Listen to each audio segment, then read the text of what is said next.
possible na eruption ang Mount Canlaon. So, tinanong ko sila kung ano yung preparations nila. Sabi naman ng aming Panay and Negros Island Satellite Office na once na merong evacuation at ilagay sa Kanaan Stadium, nakahanda sila na magbigay ng support in terms of food and non-food relief and medical assistance, doctors. So yun yung mga ginawa namin dito ngayon sa Bacolod. Sa function mahal na. Sa ngayon, yes, patuloy siya na nagpa-function dahil meron naman kaming budget. So hanggang December 31, meron kaming budget for the entire year of calendar year of 2024. So, nandiyan si Dr. Yung data lang ng assistance daw sa Canlaon, yung reviews and yung preparation. So, like ma'am, after December, hindi po natin anong mangyayari. Office of the Vice President dahil wala pa naman General Appropriations Act. So, once lumabas yung budget for next year, malalaman namin kung ano yung budget ng Office of the Vice President and then we will adjust accordingly. Okay. We have 10, ma'am. We have one in Tagupan, one in Isabela City, Kawayan City, Isabela, province of Isabela. One in Bacolod, one in Bacolod for Panay and Negros Island, one in Cebu for Cebu, Bohol Siquijor, one in Tacloban for Leyte Samar, one in Barm for Barm, one in Zamboanga City for Western Mindanao, one in Davao City for Southern Mindanao and Northern Mindanao, and one in Caraga. About the budget, Oh, sorry, ma'am. We have one as well in Legazpi City for Bicol. About the bus free ride. How many? Sa free rides natin, ma'am, yung libreng sakay natin, we have one bus in Cebu, one bus in Davao, and 4 buses in the National Capital. Will it be affected also? Likely, ma'am, if there will be budget cuts, the operations of the libreng sakay will likely be affected, but we can adjust. Sanay naman ako sa adjustments ng when I was mayor of Davao City. Lagi namang limitado talaga yung budget. So sanay naman kami spread out ng resources to ensure that meron pa rin mga projects na nagawa. Thank you. Thank you, ma'am. Sa hearing, si Roslyn Sanchez, si Kelvin Tenido, si Edeline Rabago, and si Kelvin Tenido, si Julieta Villa del Rey. Umattend sila ng hearing. Ang ano naman namin sa Office of the Vice President, kung ano yung gusto ng tao gawin, sinusuportahan lang namin. So kung sinabi ng tao na mag-a-attend siya, then binibigyan namin sila ng suporta kung ano man yung hinihingi nila or nire-require nila na assistance. And then doon sa mga hindi naka-attend, merong mga napatawag doon na hindi naka-attend dahil sa activities ng OVP anniversary. Ang anniversary ng OVP is on November 15, 89 years. Tama ba po? Dr. Ilang years ang OVP? 89 ba? 90 next year. 89 years ang OVP this year. November 15 ang anniversary namin. So marami sa mga personnel na galing sa central office nagpunta sa mga satellite offices dahil lahat ng satellite offices meron silang Thanksgiving, iba't ibang activities ng Thanksgiving. In fact, for Panay and Negros Island, nakaset na kami sa November 17 na Thanksgiving. Ito din Aklan and Boracay. Quickly follow up lang after what happened sa apat na OVP staff ninyo po. Will you be attending the Quadcom hearing come November 15? I've not received a Quadcom invitation. Follow-up po. Kinu-question mo sa mga di umano ay irregularities sa mga acknowledgement receipts, AR po, na di umano ay bogus at spurious to code. Mayroon doon kasi magkakaibang permapet sa pero tila hindi isang ginamit na ballpen. May mga pinakita po si Representative Acop na isang perma ang ink na pen na ginamit ay pareho sa ink na ginamit ni ASEC or Tonyo. What's your take on that, VP? Siguro, well, my take on that is purely paninira. Kasi wala namang ganyan na mga lumalabas sa audit observation memorandum na nakakuha natin sa COA. And siguro ang tamang venue kung saan kami sumagot para sa audit, hindi man lang sa confidential funds, but sa lahat ng audit na ginagawa sa aming opisina sa Office of the Vice President is in the Commission on Audit. So, as we said from the start, we have been fully cooperating with all the AOMs. We have been answering all the questions of the auditors in full. Last na po, medyo cold na daw po yung relationship niyo with Senator Ivy, who is your friend. Hindi ko sinabi cold yung relationship namin. Sinabi ko lang, nung minessage ko siya, cold yung kanyang reply. But sinabi naman niya sa akin na hindi daw siya cold. And then wala naman kami problema. We regularly exchange messages.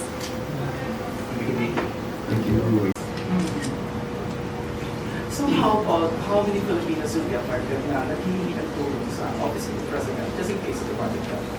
Office of the Vice President, sir. Hindi pa po ako President. Office of the Vice President. Sorry. Papunta pa tayo doon.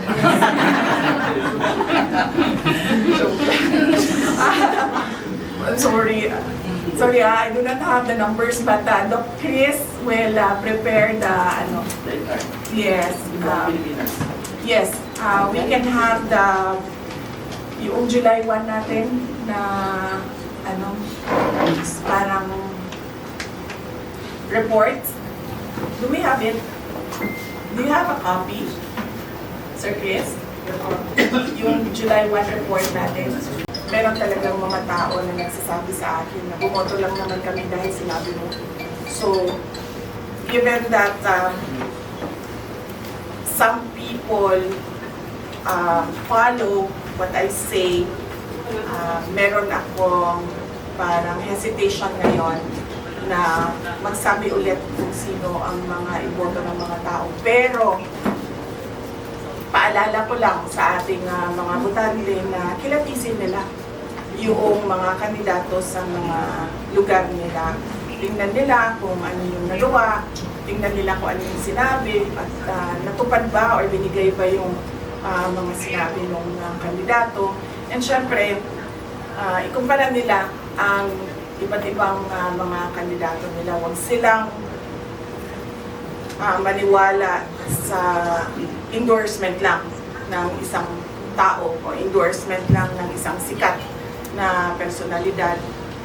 Dapat kilatisin talaga ng mga botante ang kanilang mga kandidato. That way, mapanigurado natin na nananalo at napipili talaga yung mga karapat-dapat na umupo sa mga pwesto. Ng budget na yan, pag-submit ng report ng office ng budget, nasa NEP na yan siya. Ibig sabihin, pag nasa NEP siya, in-approve na siya ng President because that NEP is the submission of the President to Congress of his proposed budget. So, pagkatapos ng meeting nila, nag-hearing na sila noong budget and lumabas, nang nag-hearing sila ng budget ng Commission on Audit, lumabas ang AOM. Audit Observation Memorandum ng COA. In a span of 4 days, lumabas yung kasunod na AOM. So para bang para bang meron silang collusion noon na dito natin aatakihin, ito yung gagawin natin. So lumabas nga yung AOM, sinagot naman namin yung mga AOM because we fully respect the mandate of COA to audit funds, no? So sinagot namin, tapos ang sumunod nun ay nasagot namin. Nagkaroon kami ng notice of suspension doon sa notice of suspension, sinagot din namin sa COA, and then nagkaroon kami ng portion ng notice of disallowance. Now ngayon, pagdating sa notice of disallowance, meron kami 6 months to appeal. So, ibig sabihin doon, hindi pa tapos yung audit. Tapos, noong budget hearing na for calendar year 2025, nakita ninyo, ako na lang yung mag-isa na pumunta doon. Kasi sinabihan na ako ng mga kaibigan ko sa loob ng House of Representatives na walang budget hearing na mangyayari. Ang gagawin lang nila is aatakihin kanila sa confidential funds. So, ang ginawa namin, binitawan namin yung budget namin. Sinabi namin sa Congress, since you have the power of the purse, then you can do whatever you want with the budget. Kung gusto niyo bawasan, go ahead. Kung gusto niyo dagdagan, go ahead. Bahala kayo.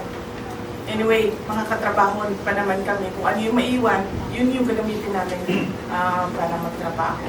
So, yun. So, they started attacking me in the budget hearing. Hindi nila magawa kasi nga, binitawan na namin yung budget. Sinabi namin sa inyo na yan. Ang ginawa nila, what they cannot do in the budget hearing, they created a privilege speech ko noon, questioning yung mga ginagawa na projects ng Office of the Vice President, and then they referred it to the committee. And then the committee, did the hearings doon sa privilege speech ni Congressman Valeriano, was it? So, ngayon, pagdating naman doon, kung makikita mo, wala namang naka-mention na confidential funds sa privilege speech ni Valeriano, pero lahat ng tanong nila doon sa hearing nila ay patungkol sa confidential funds. So, noong una, pumunta ako doon, sinabi ko sa kanila na ang ginagawa ninyo ay mag-fault finding. Naghahanap kayo ng mali kasi wala kayong makita, naghahanap kayo ng mali para makapaggawa kayo ng impeachment. Sinasabi nila, oh, siya lang naman nagsasabi ng impeachment, hindi mo kami nagsasabi. Hindi. As early as November last year, nag-announce na si Franz Castro, nagsabi na siya na we are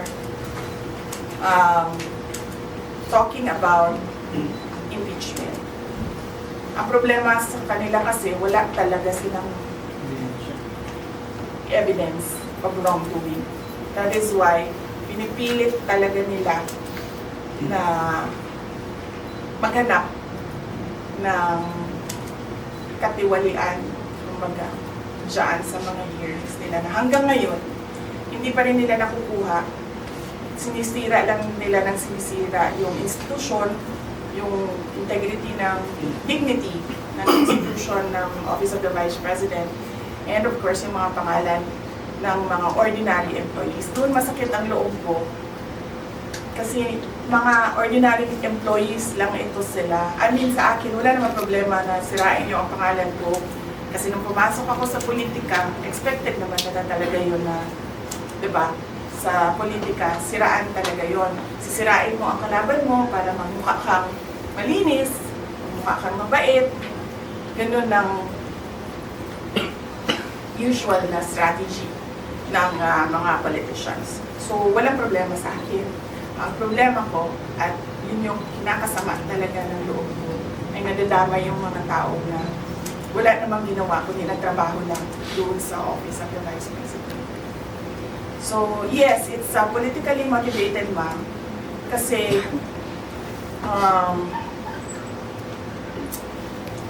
dahil hindi ko alam kung anong kinagalit ni Lisa Marcos sa akin. Ang sabi niya, yung tumawa daw ako sa pagsabi ni PRD na pangag yung president. Yun naman yung sinabi niya na kinagalit niya sa akin. So, wala na tayong magawa niyan. That's her personal take and personal feelings. And then si Martin, alam ko si Martin, he really wants to run for president. And if he cannot make it through a popular vote, he'll just with the charter change and run as Prime Minister. Thanks. Offices divided into 11 districts at Davao City. One district office per district. Political district, we call it. Nakikita ko kasi madami talagang mga tao na pag hindi malapit yung access nila sa government services, wala na rin sila talagang initiative na pumunta kung nasaan yung sentro. So, yes, nasasayangan din kami. Pero tingnan natin, sir, kung ano yung kalabasan na budget ng Office of the Vice President, and then we'll work around it and see what projects we still can do by January 2025. Kung tatakbo ba ako sa 2028, and then I answered doon sa mga kasamahan natin sa media sa National Capital Region, December 2026 would be the best time to decide kung tatakbo sa 2028.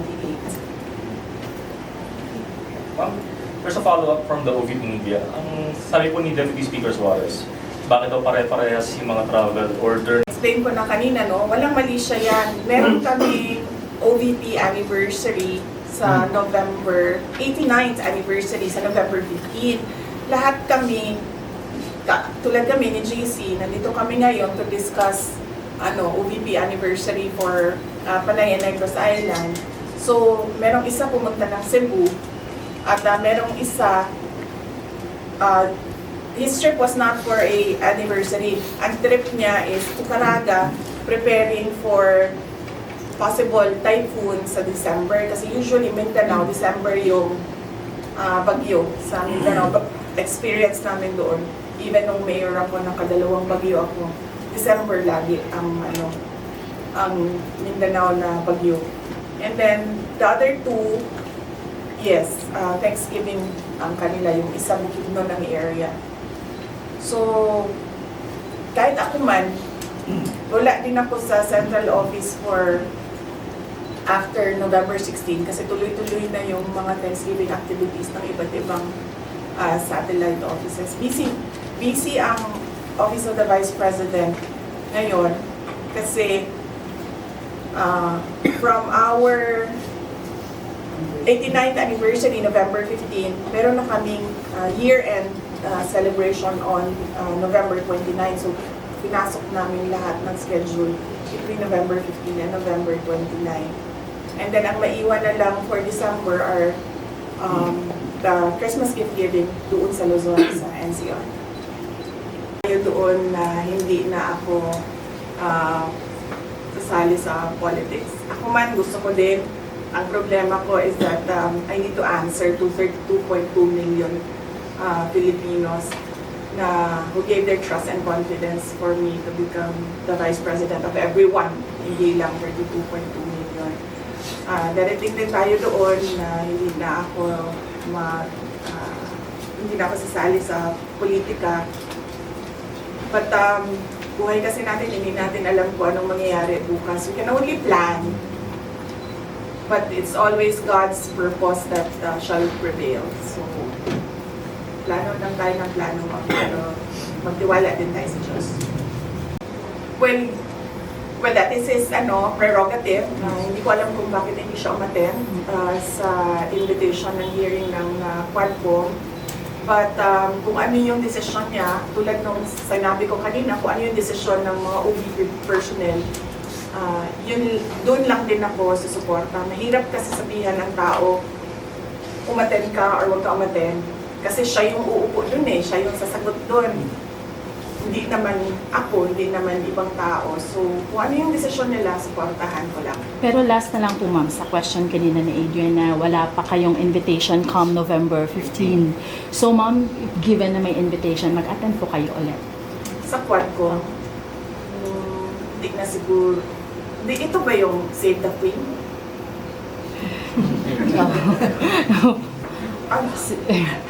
Ba-attend po kayo ma'am. Kung yung Save the Queen lang commentan ko na lang yan siya, Opo, ma'am. opo. Kasi alam mo ma'am, walang gumagawa ng operation na sasabihin niya kung ano yung objective ng operation niya. Let's say, for example, ang operation ko ay Save the Queen. Napaka-obvious naman siguro nun na parang tipong ang aming operation ay to make sure that she becomes president, and ang pangalan ng operation namin ay Save the Queen. Opo. Parang walang tanga na operator na ipapangalan mo sa operation mo ay kung ano yung objective mo. So, hindi ko po kayo attend. So, pag-iisipan ko, ma'am. Pag gusto ko makipag-away, siguro atanong mo. Pero sa ngayon kasi sabi ko kay JC, parang sa January na lang makipag-away kasi nga sobrang busy talaga yung Thanksgiving ng 89th anniversary. And ito din yung introduction namin sa 90 years ng OVP next year. Thank you po. Any more questions? Wala pa kaming replacement for the Office of the Vice President spokesperson. And if you have recommendations or a short list, we'd welcome your recommendations. Last question. May tanong? Don't get it. Bukod no, napakahalaga ng Panay and Negros Island Satellite Office namin.